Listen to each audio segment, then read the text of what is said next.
नमस्कार साथियों, पहली स्टेप में समझते एक्सोक्राइन ग्लैंड के बारे में, दूसरी स्टेप में समझेंगे एंडोक्राइन ग्लैंड के बारे में। इस एंडोक्राइन ग्लैंड के अंदर कौन कौन सी ग्रंथियां पाई जाती है। यह एंडोक्राइन ग्लैंड को हम हिंदी में बोलते हैं अंतःस्रावी ग्रंथि। यह जो अंतःस्रावी ग्रंथि होती है इस सारे के सारे शरीर के अंदर होता है, लेकिन यह अंतःस्रावी ग्रंथि हमेशा ब्लड में घुला रहता है, लेकिन इसके लिए डक्ट यानी नली की आवश्यकता नहीं होता है। इसका मेन काम होता है सिर्फ और सिर्फ हार्मोन का निर्माण करना, यानी हार्मोन का स्रावण करना। लेकिन सबसे पहले समझते हैं अंतःस्रावी ग्रंथि कहाँ कहाँ पाया जाता है। सबसे पहले देखते हैं ब्रेन। इस ब्रेन के अंदर 3 अंतःस्रावी ग्रंथि पाया जाता है।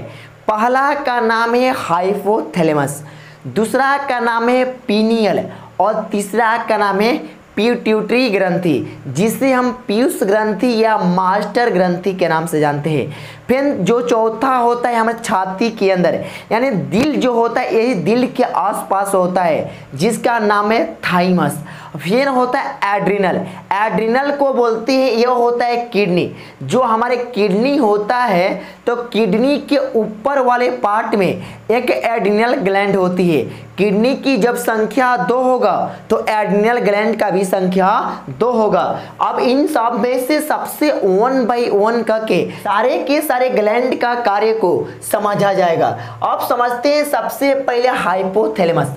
यह हाइपोथैलेमस जो होता है यह ब्रेन का पार्ट है, लेकिन इसे ब्रेन में सबसे अधिक समझेंगे क्योंकि यह प्यार, मोहब्बत, घृणा, भूख और प्यास को जो दिलवाने का काम करता है, यानी महसूस कराने का जो काम करता है वह करता है हाइपोथैलेमस। लेकिन इसका जो काम ग्लैंड में है तो ग्लैंड के अनुसार समझेंगे। सबसे पहले देखते हैं हाइपोथैलेमस।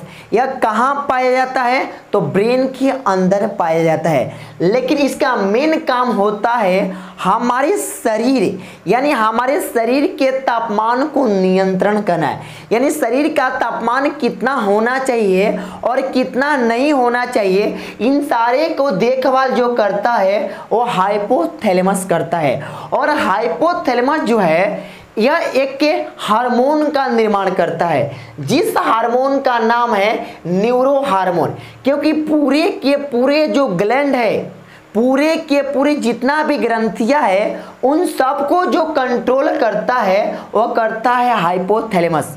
लेकिन एक ग्रंथि है जिसका नाम है पाराथायरॉइड। यह गर्दन जो होता है, यानी गला के पीछे गर्दन जो होता है इसी के पास होता है। यह जो पाराथायरॉइड है उसको यह हाइपोथैलेमस ग्लैंड जो है कंट्रोल नहीं कर पाता है। इसीलिए जो हाइपोथैलेमस को हम कहते हैं मास्टर ऑफ द मास्टर, यानी मास्टर ऑफ द मास्टर जो ग्लैंड होता है उसका नाम क्या है, हाइपोथैलेमस। यानी मास्टर बोलते हैं पिट्यूटरी को, अब मास्टर ऑफ द मास्टर बोलते हैं हाइपोथैलेमस को।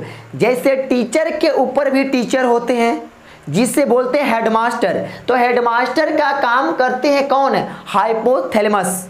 हाइपोथैलेमस काम करता है हेडमास्टर का। ये आप समझते हैं दूसरा ग्लैंड। बाबू दूसरा ग्लैंड का नाम है पीनियल। यह भी ब्रेन के अंदर पाया जाता है। कहाँ, ब्रेन के अंदर पाया जाता है। लेकिन सारे ग्रंथि जितना हमारे शरीर में है उन सब में से सबसे छोटी जो होती है उनका नाम है पीनियल। यह पीनियल सबसे छोटी ग्रंथि होती है बाबू। इससे थर्ड आइस, यानी जो शंकर जी का जो तीसरा आंख होता है यहाँ, ये इसी के आसपास जो होता है यह पीनियल ग्रंथि होती है। इसीलिए हम पीनियल ग्रंथि को थर्ड आई के नाम से हम जानते हैं। लेकिन यह पीनियल ग्रंथि समझिएगा यह भी हार्मोन का स्रावण करता है, लेकिन कुल 2 हार्मोन का स्रावण करता है। कितना हार्मोन का स्रावण करता है तो यह 2 हार्मोन का स्रावण करता है, और एक का नाम है मेलाटोनिन और दूसरा का नाम है सेरोटोनिन। ध्यान दो, मेलाटोनिन और मेलानिन दोनों में अंतर है।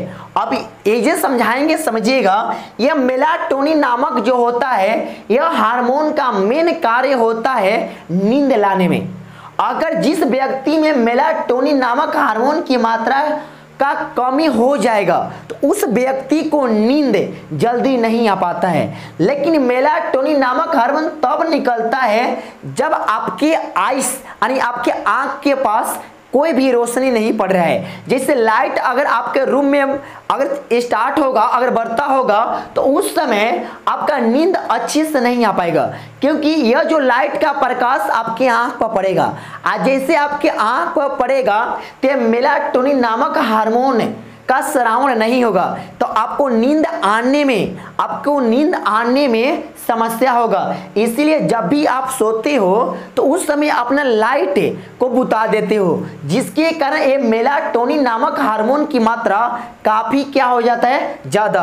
आज जैसे निकलता है तो आपको नींद आने लगता है। लेकिन बाबू यह समझिएगा, यह मेलाटोनिन नामक जो हार्मोन है, यह जो हार्मोन है बच्चों में काफी ज्यादा होता है। जो छोटा बच्चा होता है, माँ के गोद में जो बच्चा होता है, उसमें मेलाटोनिन नामक हार्मोन की मात्रा काफी ज्यादा होता है। अगर बच्चों के आप खिलाओगे, अगर उसके सर पर हल्का ठोकोगे तो बच्चा का जल्दी नींद आ जाता है, क्योंकि उसमें मेलाटोनिन नामक हार्मोन इतना ज्यादा निकलता है तो बच्चों को तुरंत नींद आ जाता है। लेकिन जैसे हमारा एज यानी जैसे उम्र बढ़ता है, वैसे वैसे मेलाटोनिन नामक हार्मोन का मात्रा धीरे धीरे कम होने लगता है। आप देखिएगा, जैसे इंसान ओल्ड होता है यानी उनका एज जैसे जैसे बढ़ता है तो उनके नींद में समस्या होने लगता है। कितना भी व्यक्ति को नींद के लिए दवा खाना पड़ता है, और वो जो दवा होता है मेलाटोनिन होता है। जैसे मेलाटोनिन का सिक्रेशन होगा यानी जैसे निकलेगा तो आपको नींद काफी ज्यादा आएगा। लेकिन दूसरा का हार्मोन जो है, इसका नाम है सेरोटोनिन, यानी सेरोटोनिन को बोलते हैं लव हार्मोन के नाम से। आप में जो प्यार होने को यानी किसी के प्रति आपका जो प्यार हो गया, माता हो, पिता हो, भाई हो, बहन हो, या किसी भी व्यक्ति से या किसी भी वस्तु से आपको प्यार हो गया, उस सारे के सारे काम करता है सेरोटोनिन इस हार्मोन के अंदर। लेकिन प्यार और घृणा और मोहब्बत जो वास्तव में करवाने का काम करता है, वो ब्रेन में पढ़ेंगे हाइपोथैलेमस।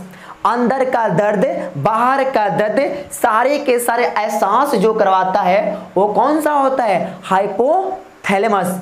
अब यह समझते हैं। लेकिन यह नींद समझेगा, अगर बच्चा में अगर मेलाटोनिन नामक हार्मोन अगर कम निकलेगा तो बच्चा भर में रोता ही रहेगा। इसलिए बच्चा में भगवान ने कहा कि मेलाटोनिन नामक हार्मोन की मात्रा काफी ज्यादा कर दी है, क्योंकि हल्का सी भी बच्चों को खिलाने से बच्चा में नींद काफी ज्यादा आने लगता है। फिर देखते हैं, यह पीनियल ग्रंथि है, सबसे छोटी ग्रंथि है। अब समझते हैं, इस ब्रेन में एक पार्ट है जिसका नाम है पिट्यूटरी जो ग्लैंड है। इस ग्लैंड को हम सेपरेट समझेंगे, क्योंकि इस ग्लैंड जो पिट्यूटरी ग्रंथि है, जिसे पीयूष ग्रंथि के नाम से जानते हैं, इसमें बहुत सारे हार्मोन का निर्माण करता है। कोई बर्थ हार्मोन का निर्माण करता है, एसटीएस हार्मोन क्या है, इस सारे के सारे पिट्यूटरी ग्रंथि के लिए एक सेपरेट हम वीडियो बना देंगे, क्योंकि पिट्यूटरी ग्रंथि के पढ़ने के बाद वो इतना लंबा वीडियो बन जाएगा काफी ज्यादा। लेकिन हम आ जाते हैं सीधे थायराइड ग्लैंड। यह थायराइड ग्लैंड समझिएगा, थायराइड ग्लैंड जो होता है, यह गला जो हमारे गला होता है, इसी गले में पाया जाता है थायराइड ग्लैंड। इसे हम ऑक्टूव ग्रंथि के नाम से भी जानते हैं, यानी इसको ऑक्टूव ग्रंथि के नाम से जानते हैं, क्योंकि ज्यादातर ग्रंथियां का नाम इंग्लिश और हिंदी दोनों में सेम होता है, लेकिन हम इसे ऑक्टूव ग्रंथि के नाम से जानते हैं। इसका जो वजन होता है 300 से लेकर 400 ग्राम तक होता है, यानी इस थायराइड का जो वजन होता है 300 से लेकर 400 ग्राम तक होता है। लेकिन यह कहाँ पाया जाता है, गला में पाया जाता है। लेकिन आपसे क्वेश्चन पूछेगा, कहेगा सबसे बड़ी अंतःस्रावी ग्रंथि कौन सी है, तो सबसे बड़ी अंतःस्रावी ग्रंथि है जिसका नाम बाबू क्या है, जिसका नाम है थायराइड ग्रंथि। यह थायराइड ग्रंथि सबसे बड़ी ग्रंथि है। अंत में पूछेगा, और अंत में पूछेगा सबसे छोटी तो होगा पिनियल, लेकिन दूसरी पूछेगा तो होता है पिट्यूटरी। लेकिन ऑप्शन में पिनियल जल्दी नहीं देता है पिट्यूटरी, जिसे पीयूष ग्रंथि या मास्टर ग्रंथि के नाम से जानते हैं। अब यह समझिएगा, यह जो थायराइड ग्रंथि होता है हमारे बीपी को कंट्रोल करता है।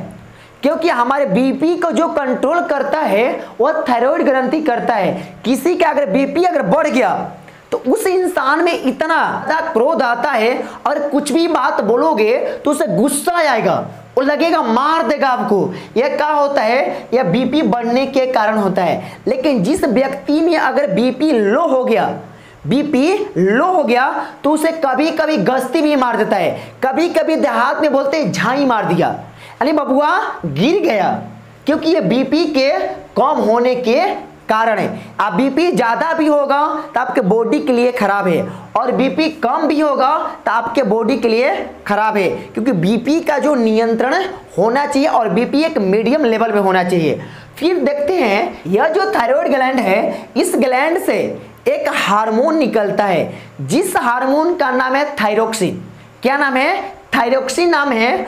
और ये थायरोक्सिन जो होता है इसके अंदर टायरोसिन होता है और आयोडीन, दोनों इसके अंदर पाया जाता है। आज जैसे आयोडीन की मात्रा अगर कमी होता है तो उस व्यक्ति में गलगंड यानी जिससे बोलते हैं घेंगा या ग्वाइटर की बीमारी हो जाता है। इस बीमारी में क्या होता है, आपके गले के अंदर सूजन हो जाता है, क्योंकि यह जो थायराइड ग्रंथि है इसके अंदर जैसे सूजन होगा तो यह फूल जाएगा।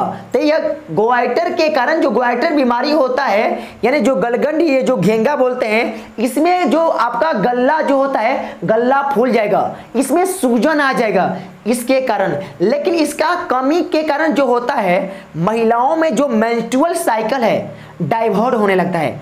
मेंस्ट्रुअल साइकिल को शॉर्ट में बोलते हैं एमसी या मानसिक धर्म चक्र।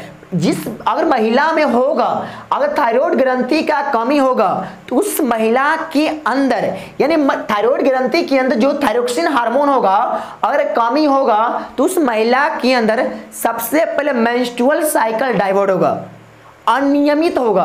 अनियमित होगा और उसका जो स्किन यानी जो त्वचा है उसमें सुखापन आ जाएगा। यानी उतना अच्छा मुलायम, जो त्वचा जितना अच्छा मुलायम होता है उतना अच्छा नहीं रहेगा। लेकिन इस थायरोक्सिन के कमी के कारण बच्चा में जो होता है IQ, जिसे मेमोरी बोलते हैं, IQ लेवल कमजोर पड़ जाता है इस थायरोक्सिन हार्मोन के कमी के कारण। यानी थायरोक्सिन हार्मोन के कमी के कारण सबसे पहले जो होता है, कौन सा बीमारी होता है? घेंगा, क्योंकि इस थायरोक्सिन में क्या पाया जाता है? आयोडीन। और दूसरा जो होता है, महिलाओं का मेंस्ट्रुअल साइकिल डाइवर्ट होता है और उनका स्किन में क्या हो जाता है? सूख जाता है, यानी स्किन क्या हो जाता है? सूख जाता है। और बच्चों में जो होता है क्या हो जाता है?